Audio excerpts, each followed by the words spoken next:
Fique e faça do Brasil um reino feliz, separado de Portugal.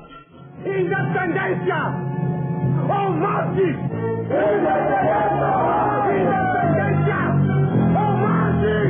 Por trás de grandes fatos, muitas vezes existem mentores intelectuais que a história deixa de mencionar. A independência do Brasil, por exemplo, aconteceu graças ao trabalho de um político culto, hábil e liberal, que abasteceu de ideias a campanha pela separação de Portugal.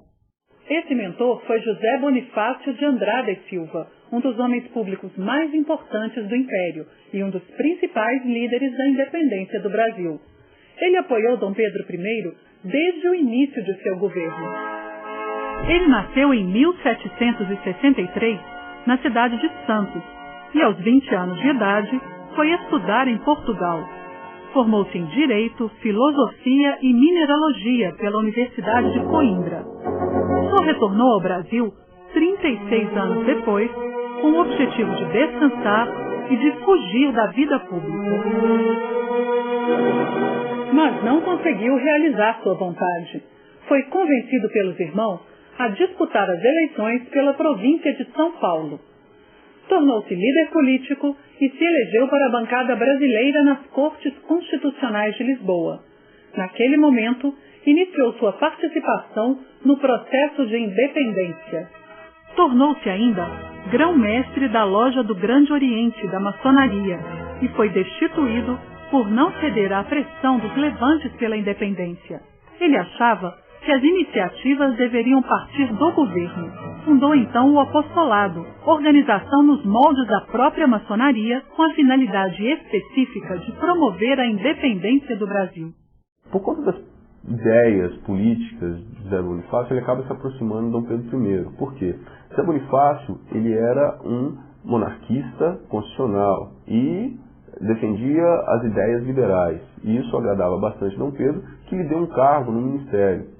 Esse cargo no ministério de Pedro, ainda regente, fez com que os dois se aproximassem cada vez mais e que levasse José Bonifácio a convencer Dom Pedro I a participar do processo de independência do Brasil. Com a convocação da Assembleia Constituinte de 1821 em Portugal, Dom Pedro deixou claro à coroa que iria governar o Brasil com autonomia.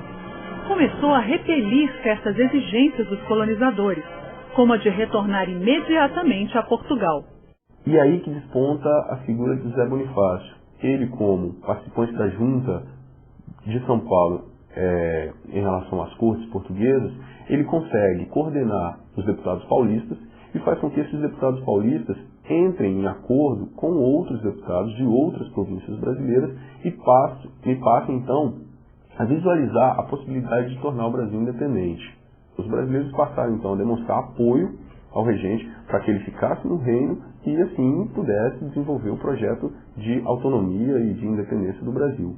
Bonifácio escreveu uma carta dura a Dom Pedro, determinante para sua decisão de separar o Brasil de Portugal.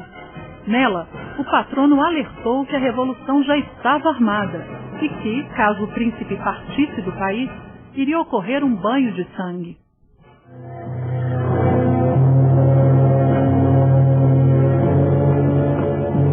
Da parte da princesa Dona Leopoldina e do senhor ministro José Bonifácio.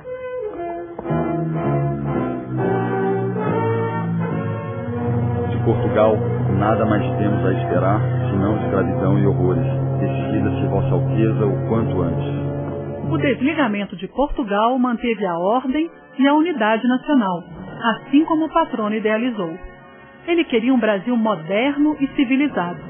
Por isso, sugeriu o fim gradual da escravidão, a civilização dos índios, além de uma reforma agrária. Propôs também o povoamento do sertão brasileiro e a construção de uma capital no interior do país. Já velho, Bonifácio atendeu ao pedido do amigo e imperador para ser tutor de Dom Pedro II. Morreu em 1838, antes de atingir seu objetivo. a tranquilidade que buscara quando veio de Portugal. Por todo o seu trabalho no processo de independência, José Bonifácio é considerado um dos construtores do Brasil.